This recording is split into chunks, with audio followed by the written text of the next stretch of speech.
Hey, Derek from 4Golf Custom. Today, the Cobra King F8 and F8 Plus head. This thing is absolutely rammed full of technology. It's got everything in it. We've got movable weights, we've got a CNC milled face, we've got a self-intuitive adjustable hosel, we've got a carbon crown, we've got everything. We've even got a sensor in the end of the grip from Arccos called Cobra Connect, which connects to your phone and tells you how far you hit the driver and tracks your whole round. It's unbelievable. The tech is one thing, and I'm going to explain a little bit about what that does in terms of you and how it plays and what to look for. But the real secret here today is Dave and I are going to show you how we fit this bad boy and what type of golfer it's best suited to. Hi there, my name is Derek Murray of 4Golf Custom, and I'm an independent club fitter and club maker based here just outside Dublin in Ireland. I'm going to share with you some of my knowledge of fitting all different types of golfers over the last 20 years and share with you some of the insights that I have on the different brands and clubs and how they perform for the different golfers. I've written magazine articles, I've worked for the PGA of Canada, and basically there's nobody better placed to advise you about what type of club will suit you and your game. There's four main technologies in this new King F8 driver from Cobra. So the first one is the CNC milled face. They've taken away the conventional hand finishing of the faces, which is done normally in industry, and they've produced a CNC, a milling machine, which will mill the face.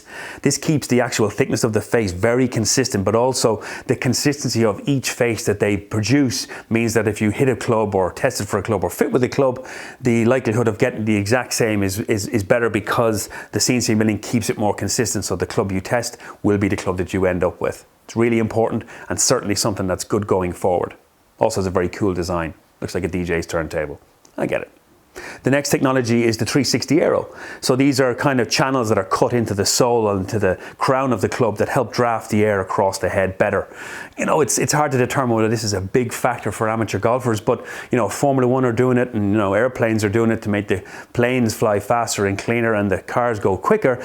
And there is an element of sort of proof here where if you draft the air over the head better, the club will go quicker.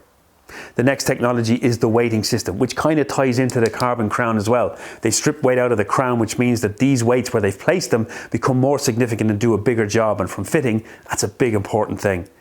In the F8 head, there's one in the heel and one in the back, and you can rotate these depending on if you need more draw or certainly slightly higher MOI or a little bit more launch.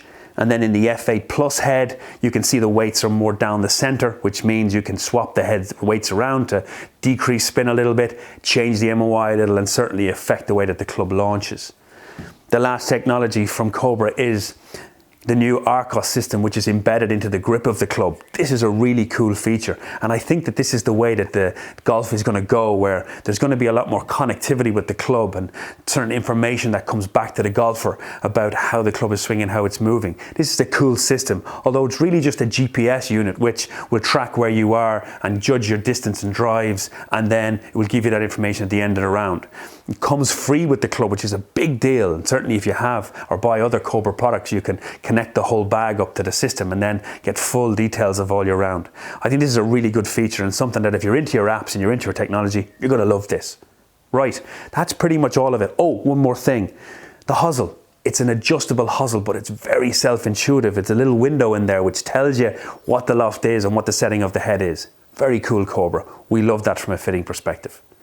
I'm going to pull all this stuff together, but I think the real key thing here, as you know, if you've been watching the videos, is my colleague David and I fit with this on a regular basis. So we're going to give you some insights into how we've been fitting it, who the type of golfer it is that's getting this driver, and some of the results. I'm going to fire up TrackMan. We'll hit a few balls here live at the range and just show you a couple of numbers so that you can understand what this head does and if it's something you should be looking at.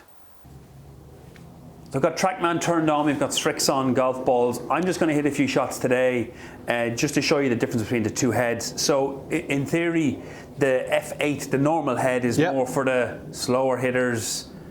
Don't launch the ball as well, need a little bit of draw help.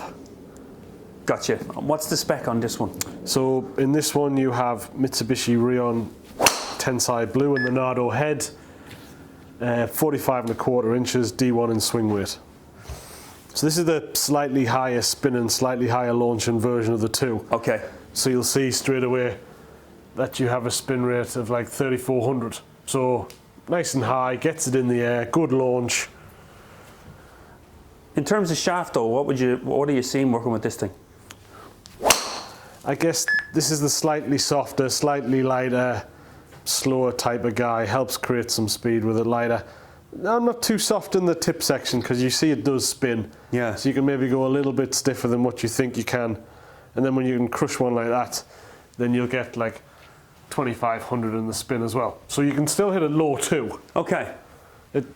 But if that miss hit, it's going to spin a little bit more and keep it straight. And if you cut it a bit, which I tend to come across it, then that works better because you can draw it. Big heel weight and at the front, so it'll rotate across the line rather than up and across. Versus the Plus. So what's the spec in the Plus in this one? So in the Plus, you have Project X Hazardous Black at 45 inches and 75 grams 6.5.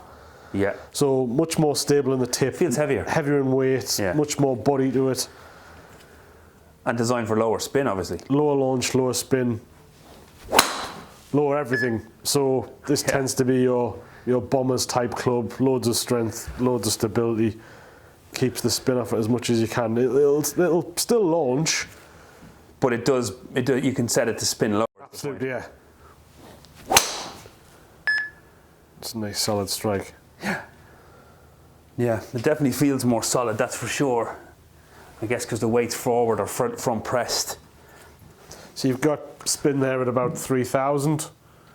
We know we can get it lower again. You can get 1,400, 1,500 no problem off this driver. Little low off the bottom, common amateur miss. Yeah. Plenty of stability because it doesn't spin, still at 2,500.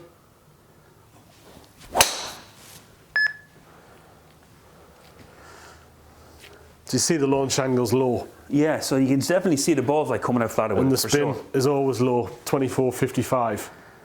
So if you're crushing the driver, hitting it hard, I probably don't have enough speed for this personally, I don't think, but... A little bit. You've got enough. It's maybe just not enough on the up to get the best out of it because it wants to slightly nosedive out of the sky. And the weight's forward weighted. So it does feel solid, it does want to get the ball out flatter, I can definitely feel that. You can still flip it to the back and launch it because it's so low in spin at times with the stability of the shaft and the bit of weight in it that you can flip it to the back to launch and it still won't increase the spin rate too much. And I get that you can tie it in with the hosel as well, so you can really dial that in to get the spin and the spin and launch where you need it exactly. Oh, shove it out. That's the hit testing done on TrackMan, so that's a few numbers for you to understand. So when you're looking at the driver, you can kind of work out what head suits where. Dave, fitting wise with the King F8, tell me what you've seen or what's your overview of this? I guess in two heads, three if you count the high trajectory version, it pretty much covers off where every other manufacturer needs a whole range to do the same thing. So you've got the low launch, the high launch, the draw spin, flat, upright launch. You pretty much got everything from going 8 degrees on the Plus all the way to 14 degrees on the where you can adjust it in the hosel. Absolutely, yeah. And then move the weights, the different spin heads. So what you're saying is, and I've seen it as well, it suits pretty much everybody. Absolutely. So I think probably the best thing to do is, who does it not suit? Who shouldn't really be looking at this? I guess the high slingy hooker is probably the only person who shouldn't look at it. So right-handed misses it left. Because you ain't got a big toe weight. There's nothing to hold it off, and there's no fade setting. There's no fade setting. There would have been in Cobra Drive in the past, but this time it's draw on the hosel only. Also, great thing is superb for lady golfers. Yep. Superb for senior golfers. Absolutely. Lower speeds, need to get the ball in the air, get it to fly. Because again, friendliest face, we call it the friendliest face in golf, don't we? The friendliest face in golf will suit that slower speed, need more height, need to get in the air, and obviously the hosel being so intuitive, you can work that out. And obviously where the weight placement then to suit more draw. Anything else that you love about it? I guess as a technician and somebody at the end of the day who is here to educate but has to sell at the end of the day, the price point is lower than a lot of the other manufacturers' premium products. So you get all the adjustability, the hosel, the weight adjustability. The kitchen sink. Yeah. The Arcos. The Arcos. In the grip, which I spoke about earlier. 19 quid on its own. It ends up being somewhere in the region of €100 less expensive, which is quite a lot of money for a driver that you can set up for everyone to use. I guess ultimately, folks, this is packaged so well as a product. It's great for every type of golfer. It suits pretty much everybody. It's very easy for us to fit with. We like it a lot, and it works great from a fitting perspective. We've other drivers that we've reviewed on the channel. I'll list them up over here for you to have a look at. But probably easiest way to stay in touch, subscribe to the channel, and we'll see you at the next video. Thanks for watching.